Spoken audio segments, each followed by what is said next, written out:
Paul Wallis is an internationally best-selling author, researcher, and scholar of ancient mythologies. Over the last decade, Paul's work has probed the world's mythologies and ancestral narratives for the insights they hold on our origins as a species and our potential as human beings. As a senior churchman, Paul served as a church doctor, a theological educator, and an archdeacon in the Anglican Church in Australia. Paul's work in church ministry has included training pastors in the interpretation of biblical texts. His work in biblical translation and interpretation has revealed a forgotten layer of ancient story, with far-reaching implications for our understanding of human origins and our place in the cosmos. In this video, Paul sits down with Regina Meredith, host of Gaia TV's Open Minds, to confront the uncomfortable truths buried in those ancient texts and the lasting impact their mistranslations continue to have on us today. Humanity has suffered through a number of cataclysms and mass extinctions, but according to Paul Wallis, we had help pulling ourselves out of it. Specifically, we're talking about visitors from other planets or realms that helped us get on our feet and start over again. At this time, we're going through catastrophic social and governmental upheaval throughout the world, leaving many of the vulnerable and displaced unattended to. So, where are our helpers now? We'll get to all of that. Paul, it's so good to see you again. G'day, Regina. It's great to be back with you. I love it. G'day. You're just about over your jet lag. Which province do you live in again? Queensland, Australia. Yes. So it's a 2-day journey to get here. I know. And 2 days to get over the jet lag. That's it. Thank you so much for going to all the trouble. But this is a wonderful conversation. You have a new book out called The EDEN Enigma, and you're digging deeper into the evidence of these cultures who have been here, both to help humanity and not so much.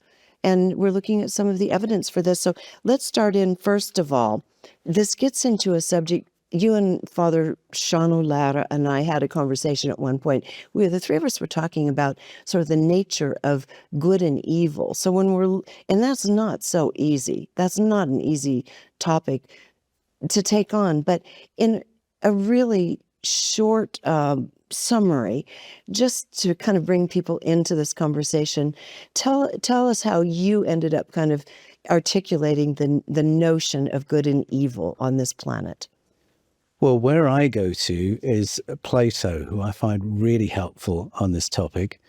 And I get a notion of what good and evil means from Plato's explanation of who we are, where we all came from, how everything began. And so I love Plato because he applies logic to things we can all observe, and then step by step, he gets to these incredible, far-reaching conclusions. And one of his conclusions is that before the material universe existed, there was a unified field of consciousness, to use modern language on it. Mm-hmm. That preceded all matter, all energy, time, unified field of human consciousness. And he said the material universe came into being so that that consciousness could experience itself and have experiences. And so it really sets up a question. Can we do unified consciousness as a material realm of separate entities exercising free choice? And everything that answers yes we can to that question, we call good. And if we think, what does unified consciousness look like? Well, in a material universe, that's order, that's harmony. Can we do it? If the answer is yes, we call that good. Everything that answers no to that question, we call that bad, we call that evil. And that's my start point for understanding good and evil. Okay, that's very good. That's a good place to start at, because really, that's a question facing a lot of us right at this moment. So your new book landed you in Turkey, where you're finding further evidence. And this is the hot spot right now. Some of the other tepes are coming out. People are writing books on some of their findings. You had your own findings. You were surprised because of them. Some of them were really quite subtle, and they could have been overlooked quite easily. So let's take this story now to Turkey and the story of some of the beings who had been there before. I think their names are the Haldi. That's right. Yeah. So the group is the Tingir. And if you read historians, archaeologists, they will say the Tingir were the gods of the Urartian people who lived in Turkey 3,000 years ago. But the problem is, as soon as we translate their stories and use the word gods, we've distorted it, because that's not what Tingir really means. And so Haldi and his friends, you listen to the stories, read the inscriptions, look at the carvings. The stories that emerge are not of gods as in supernatural, transcendent, infinite, probably imagined beings, because that's what gods means to us. They're actually talking about advanced beings who lived with their ancestors for a while in the past and helped them out. And they didn't worship them. They remember them with love and gratitude. They honor them in their stories and inscriptions, but they didn't worship them. That means they probably did not fear them. No, they didn't fear them. They were thankful for their presence. They saw it as a golden age when they lived in their presence. Interesting. So that would have been around the time in Egypt, not far away, of the 18th dynasty. And there was a lot of very high thinking at that time. Well, these stories were told 3,000 years ago, but they're referring back further, when they were originally much there. Further. Yes. And what interested me as I began getting into their stories was that these beings had very finite powers. So they weren't godlike. They had advanced capabilities, but there were some limits on what they could do.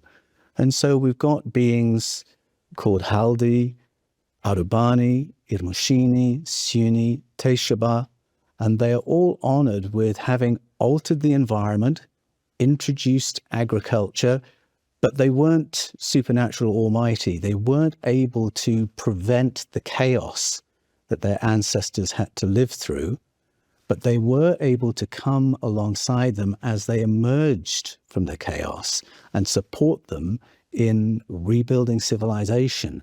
And that's really the heart of the Urartian stories. Oh, goodness, and that had happened before. I mean, with the various destructions of Atlantis and final destruction of Atlantis, it was really kind of rebooting.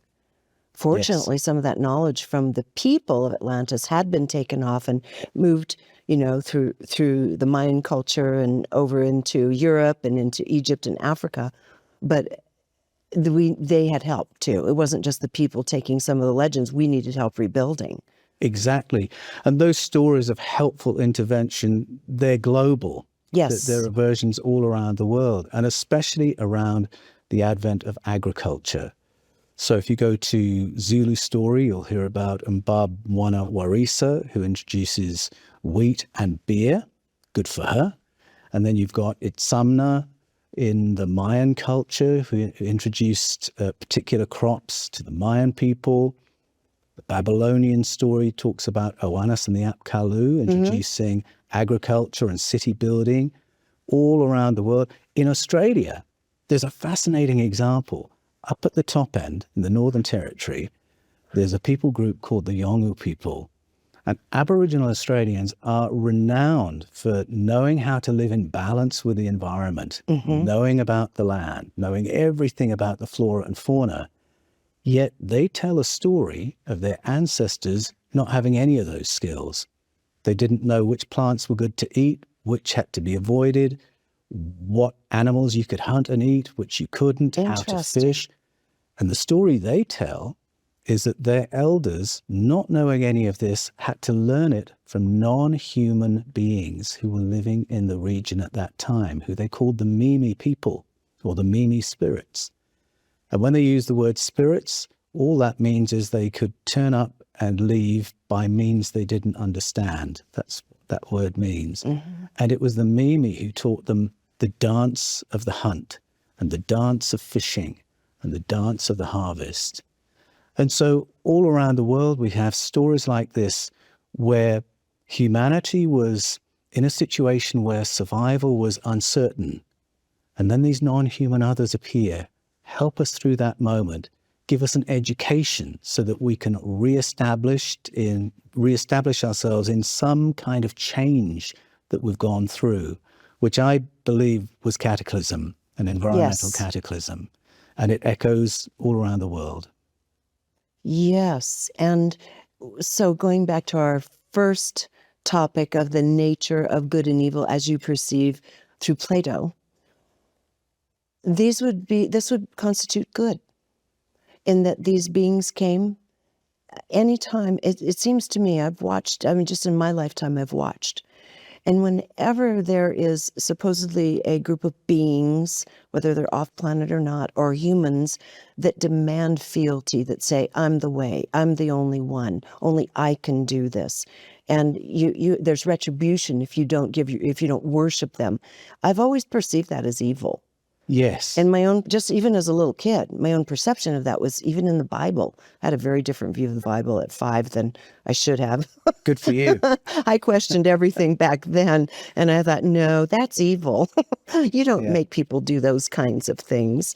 So what you're talking about is the very force of good from these visitors that came to help us establish, not creating fear, and not demanding we worship them, and not having any kind of retribution if we didn't do what they said. That's absolutely correct. And especially in the Urartian story.